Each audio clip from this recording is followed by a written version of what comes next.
Hi everyone, welcome back to another episode from Crazy Gamer. Today I'm going to be guiding you through how to invite friends in Modern Combat 5 Blackout game. If you want to invite friends in Modern Combat 5, first of all, open up the Modern Combat 5 Blackout on your device and make sure that you're logged in.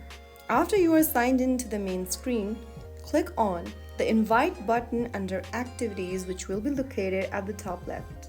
Now click on the Invite Friends button to get amazing rewards.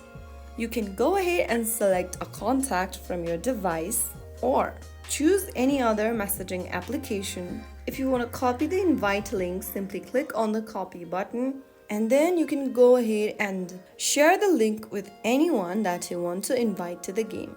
Your friend will receive a friend request they need to accept, and after they accept, you can select your friends from your friend list and send them game invites. So that's how you easily invite your friends to play with you on Modern Combat 5.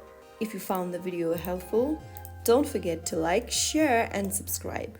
I will see you in the next episode. Thank you for watching.